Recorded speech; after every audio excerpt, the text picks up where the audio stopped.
नमस्कार मंडळी, माझ्या चॅनलवर तुमचं स्वागत आहे। आज मी तुम्हाला इथे मूग डाळीची खीर दाखवत आहे।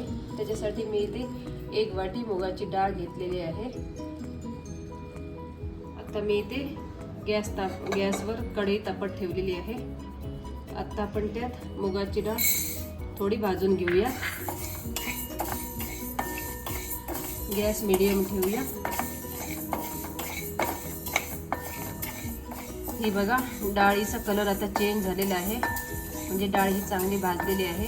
आता आपण गॅस बंद करूया आणि ही डाळ धुवून घेऊन उकळायला ठेवूया। हे बघा, आता आपण धुवून घेऊया ही डाळ।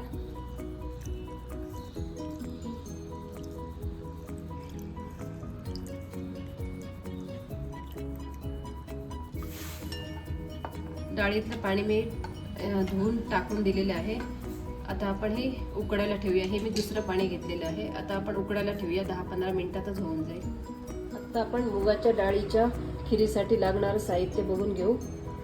अर्धा वाटी इथे मी ऑर्गॅनिक गूळ घेतलेला आहे। 1 वाटी इथे मी नारळाचं दूध घेतलेलं आहे।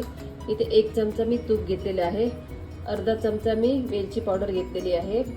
2 चमचे मी खोबऱ्याचे तुकडे घेतलेले आहेत। 2 चमचे काजूचे तुकडे घेतलेले आहेत। 2 चमचे बदामाचे तुकडे घेतलेले आहेत आणि 2 चमचे इथे मी मनुके घेतलेले आहेत। हे आपण कढई तापत ठेवलेली आहे। आता आपण त्यात तूप घालूया।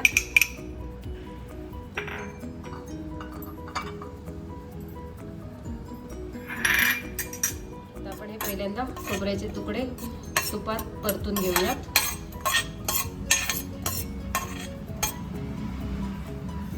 आता आपण हे काढून घेऊया।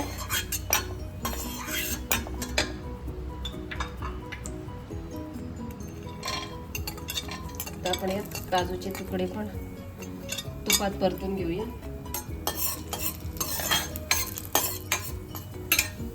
हे बघा, हे पण लालसर झालेले आहेत। आता आपण ते पण काढून घेऊया।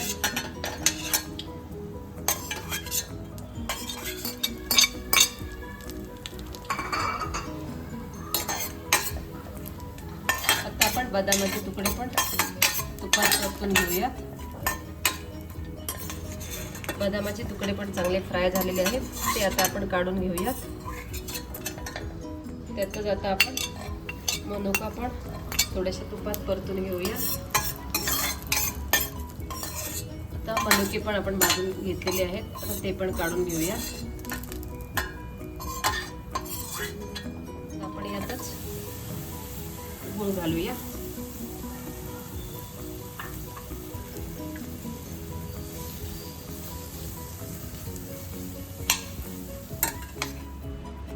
हे बघा, यात मी 1 चमचा पाणी टाकलेलं आहे।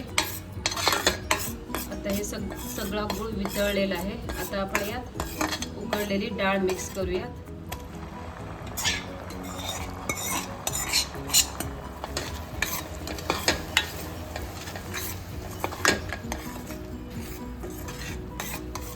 हे बघा, आता शिजत झालेलं आहे। आता आपण त्यात खोबऱ्याचं दूध घालूया। हे पहा, आता रेडी झालेलं आहे। आता आपण ते ड्रायफ्रूट घालून घेऊया। आता वरून वेलची पावडर घालूया।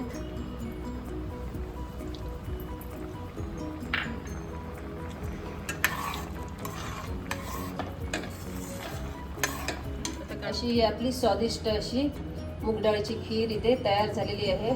लाईक, शेअर आणि सबस्क्राईब करायला विसरू नका आणि कमेंट्स नक्की द्या मंडळी। थँक्यू।